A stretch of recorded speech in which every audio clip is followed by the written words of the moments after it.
Hi guys, it's me again, here to read chapter 5, in my opinion, when the book starts getting good. Hope you guys are all doing well, and let's get into it. Chapter 5, Play Pinochle with a Horse. I had weird dreams full of barnyard animals. Most of them wanted to kill me. The rest wanted food. I must have woken up several times. What I had heard and saw made no sense, so I just passed out again. I remember lying in a soft bed, being spoon fed something that tasted like buttered popcorn, only it was pudding. The girl with curly blonde hair hovered over me, smirking as she scraped drips off my chin with the spoon. When she saw my eyes open, she asked, "What will happen at the summer solstice?" I managed to croak, "What?" She looked around as if afraid someone would overhear. "What's going on? What was stolen? We've only got a few weeks." "I'm sorry," I mumbled. "I don't..." Somebody knocked on the door, and the girl quickly filled my mouth with pudding. The next time I woke up, the girl was gone. A husky blonde dude, like a surfer, stood in the corner of the bedroom, keeping watch over me. He had blue eyes, at least a dozen of them on his cheeks, his forehead, the back of his hands. When I finally came around for good, there was nothing weird about my surroundings except that they were nicer than what I was used to. I was sitting in a deck chair on a huge porch, gazing across a meadow at green hills in the distance. The breeze smelled like strawberries. There was a blanket over my legs, a pillow behind my neck. All that was great, but my mouth felt like a scorpion had been using it for a nest. My tongue was dry and nasty, and every one of my teeth hurt. On the table next to me was a tall drink. It looked like iced apple juice, with a green straw and a paper parasol stuck through a maraschino cherry. My hand was so weak, I almost dropped the glass once I got my fingers around it. "Careful," a familiar voice said. Grover was leaning against the porch railing, looking like he hadn't slept in a week. Under one arm, he cradled the shoebox. He was wearing blue jeans, Converse high tops, and a bright orange t-shirt that said Camp Half-Blood. Just plain old Grover, not the goat boy. So maybe I'd had a nightmare. Maybe my mom was okay. We were still on vacation, and we'd stopped here at this big house for some reason, and... "You saved my life," Grover said. Well, the least I could do. I went back to the hill. "I thought you might want this." Reverently, he placed the shoebox in my lap. Inside was a black and white bull's horn, the base jagged from being broken off, the tip splattered with dried blood. It hadn't been a nightmare. "The Minotaur," I said. Percy, it isn't a good idea." That's what they called him in the Greek myth, isn't it?" I demanded. "The Minotaur, half man, half bull." Grover shifted uncomfortably. "You've been out for 2 days. How much do you remember?" "My mom, is she really..." He looked down. I stared across the meadow. There were groves of trees, a winding stream, acres of strawberries spread out under the blue sky. The valley was surrounded by rolling hills, and the tallest one, directly in front of us, was the one with a huge pine tree on top. Even that looked beautiful in the sunlight. My mother was gone. The whole world should be black and cold. Nothing should look beautiful. "I'm sorry," Grover sniffled. "I'm a failure. I'm the worst satyr in the world," he moaned, stomping his foot so hard it came off. The Converse high top came off.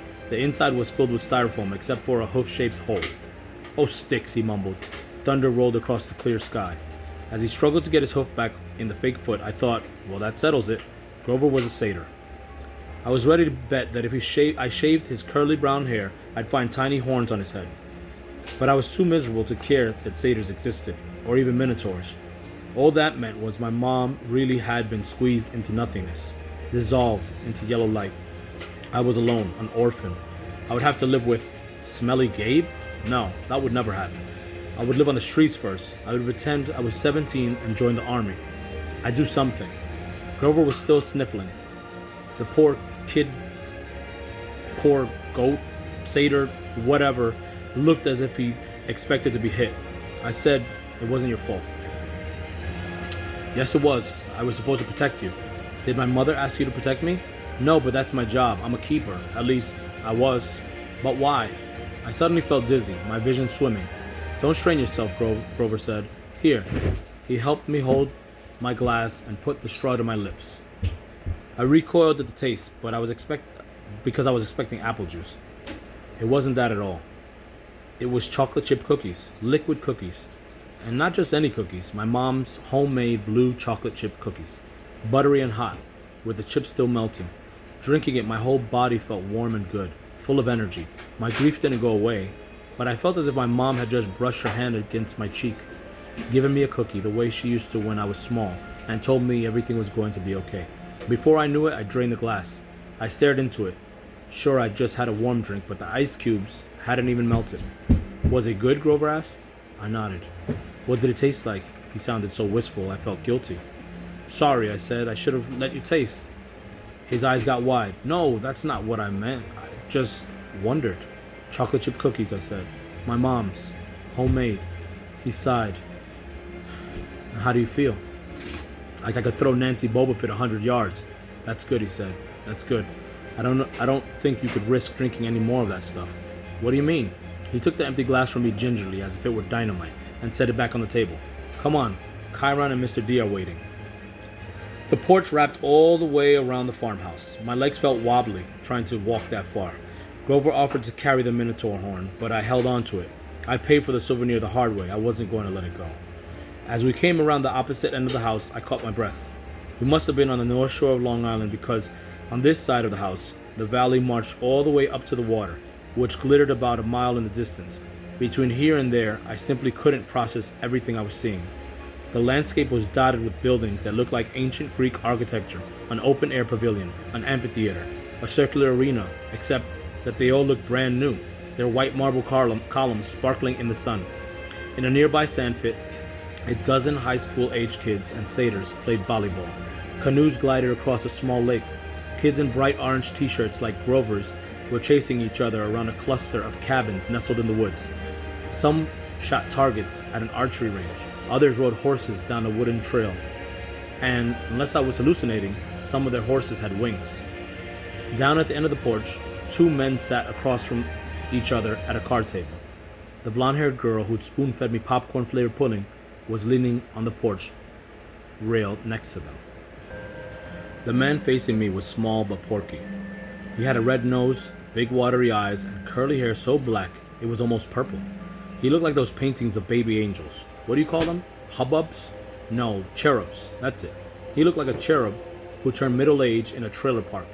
He wore a tiger-patterned Hawaiian shirt, and he would have fit right in at one of Gabe's poker parties, except I got the feeling this guy could have outgambled even my stepfather.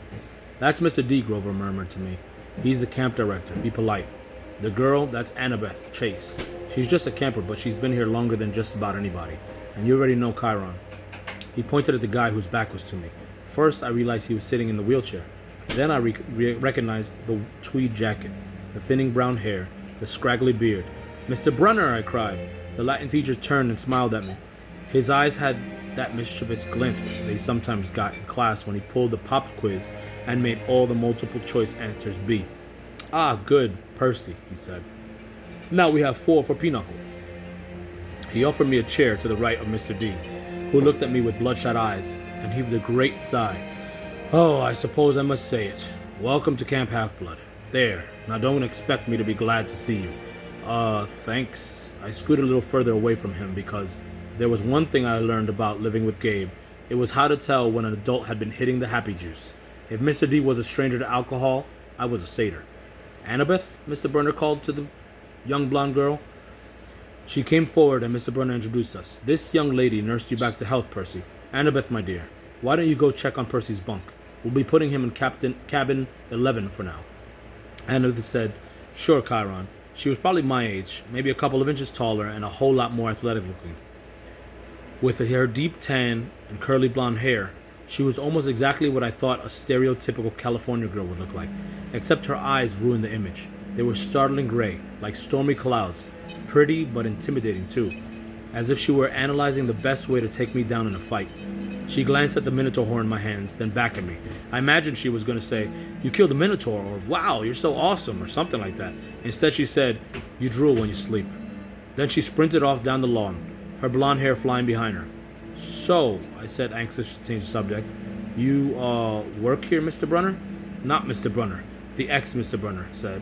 I'm afraid that was a pseudonym. You may call me Chiron. Okay. Totally confused, I looked at the director. And Mr. D, does that stand for something? Mr. D stopped shuffling cards. He looked at me like I just belched loudly. Young man, names are powerful things. You don't just go around using them for no reason. Oh, right. Sorry. I must say, Percy, Chiron Brunner broke in, I'm glad to see you alive. It's been a long time since I've made a house call to a potential camper. I'd hate to think I've wasted my time. House call? My year at Yancey Academy to instruct you. We have satyrs at most schools, of course, keeping a lookout. But Grover alerted me as soon as he met you. He sensed you were something special, so I decided to come upstate. I convinced the other Latin teacher to, take a leave of absence. I tried to remember the beginning of the school year. It seemed like so long ago, but I did have a fuzzy memory of there being another Latin teacher my first week at Yancey. Then, without explanation, he had disappeared and Mr. Brunner had taken the class. You came to Yancey just to teach me? I asked. Chiron nodded. Honestly, I wasn't sure about you at first. We contacted your mother, let her know we were keeping an eye on you in case you were ready for Camp Half-Blood. But you still had so much to learn. Nevertheless, you made it here alive, and that's always the first test. Grover, Mr. D said impatiently, are you playing or not? Yes, sir. Grover trembled as he took the fourth chair, though I didn't know why he should be so afraid of a pudgy little man in a tiger print Hawaiian shirt. You do know how to play pinochle, Mr. D eyed me suspiciously. I'm afraid not, I said. I'm afraid not, sir, he said. Sir, I repeated. I was liking the camp director less and less. Well, he told me, it is along with gladiator fighting and Pac-Man, one of the greatest games ever invented by humans. I would expect all civilized young men to know the rules. I'm sure the boy can learn, Chiron said. Please, I said, what is this place? What am I doing here? Chiron, why would you go to Yancey Academy just to teach me? Mr. D snorted. I asked the same question. The camp director dealt the cards. Grover flinched every time one landed in his pile. Chiron smiled at me sympathetically, the way he used to in Latin class, as if to let me know that no matter what my average was, I was his star student. He expected me to have the right answer. Percy, he said, did your mother tell you nothing? She said, I remember her sad eyes looking over the sea. She told me she was afraid to send me here, even though my father had wanted her to. She said that once I was here, I probably couldn't leave. She wanted to keep me close to her. Typical, Mr. D said. That's how they usually get killed. Young man, are you bidding or not? What? I asked. He explained impatiently how you bid in pinochle, and so I did. I'm afraid there's too much to tell, Chiron said. I'm afraid our usual orientation film won't be sufficient. Orientation film? I asked. No, Chiron decided. Well, Percy, you know your friend Grover is a satyr. You know, he pointed to the horn in the shoebox, that you have killed a minotaur. No small feat either, lad. What you may not know is that the great powers are at work in your life. Gods, the forces you call the Greek gods, are very much alive. I stared at the others around the table. I waited for somebody to yell, not, but all I got was Mr. D yelling, oh, a royal marriage, trick, trick. He cackled as he tallied up his points. Mr. D, Grover asked him timidly, if you're not going to eat it, could I have your Diet Coke can? Eh? Oh, all right. Grover bit a huge shard out of an empty aluminum can and chewed it mournfully. Wait, I told Chiron, you're telling me there's such a thing as God? Well, now, Chiron said. God, capital G, God. That's a different matter altogether. We shan't deal with the metaphysical. Metaphysical? But you were just talking about, gods plural, as in great beings that control the forces of nature and human endeavors, the immortal gods of Olympus. That's a smaller matter. Smaller? Yes, quite. The gods we discussed in Latin class. Zeus, I said. Hera, Apollo, you mean them? And there it was again, distant thunder on a cloudless day. Young man, said Mr. D, I would really be less casual about throwing those names around if I were you. But they're stories, I said. They're myths to explain lightning and the seasons and stuff. They're what people believed before there was science. Science? Mr. D scoffed. And tell me, Perseus Jackson, I flinched when he said my real name, which I had never told anybody. What will people think of your science 2,000 years from now, Mr. D continued. They will call it primitive mumbo-jumbo. That's what. Oh, I love mortals. They have absolutely no sense of perspective. They think they've come so far. And have they, Chiron? Look at this boy and tell me. I wasn't liking Mr. D much, but there was something about the way he called me mortal, as if he wasn't. It wasn't enough It was enough to put a lump in my throat, to suggest why Grover was dutifully minding his cards, chewing his soda can, and keeping his mouth shut. Percy, Chiron said, you may choose to believe or not, but the fact is that immortal means immortal. Can you imagine that for a moment, never dying, never fading, existing just as you are, for all time? I was about to answer off the top of my head that it sounded like a pretty good deal, but the tone of Chiron's voice made me hesitate. You mean whether people believed in you or not, I said. Exactly, Chiron agreed. If you were a god, how would you like being called a myth, an old story to explain lightning? What if I told you, Perseus Jackson, that someday people would call you a myth, just created to explain how little boys can get over losing their mothers? My heart pounded. He was trying to make me angry for some reason, but I wasn't going to let him. I said, I wouldn't like it, but I don't believe in gods. Oh, you'd better, Mr. D muttered, before one of them incinerates you. Grover said, please, sir, he just lost his mother. He's in shock. A lucky thing, too, Mr. D grumbled, playing a card. Bad enough I'm confined to this miserable job, working with boys who don't even believe. He waved his hand and a goblet appeared on the table, as if the sunlight had bent it momentarily and woven the air into glass. The goblet filled itself with red wine. My jaw dropped, but Chiron hardly looked up. Mr. D, he warned, your restrictions? Mr. D looked at the wine and feigned surprise. Dear me, he looked at the sky and yelled, old habits, sorry. More thunder.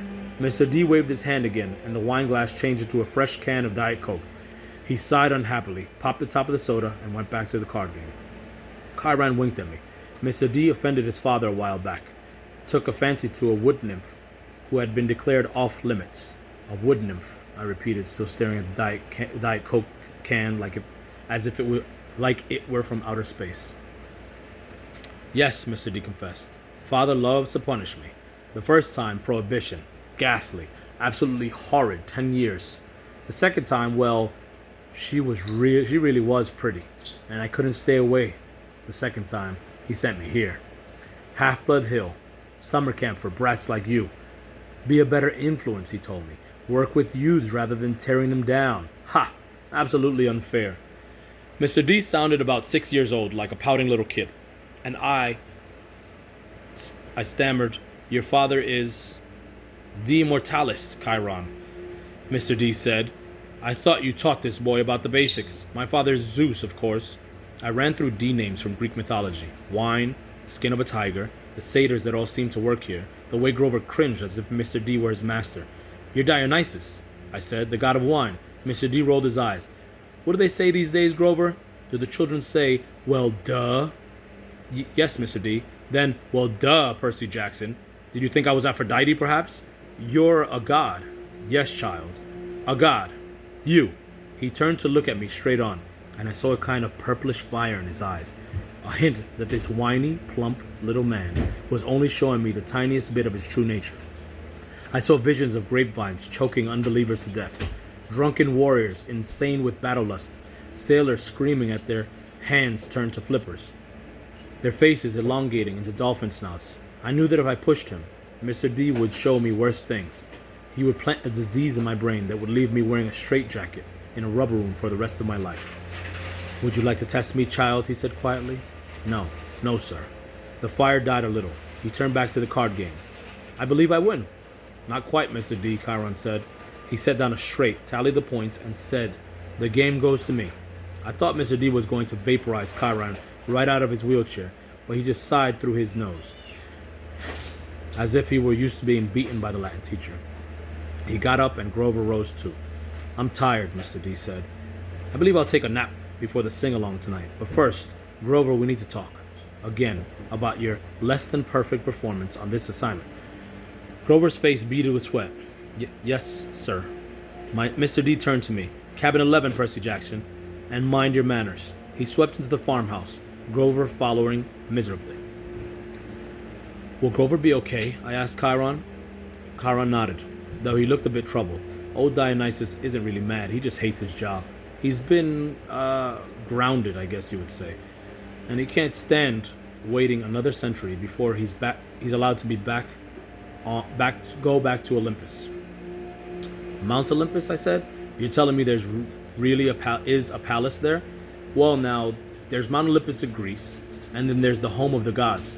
the convergence point of their powers, which did indeed used to be on Mount Olympus. It's still called Mount Olympus out of respect to the old ways, but the place moves, Percy, just as the gods do. You mean the Greek gods are here, like in America? Well, certainly, the gods move with the heart of the West. The what?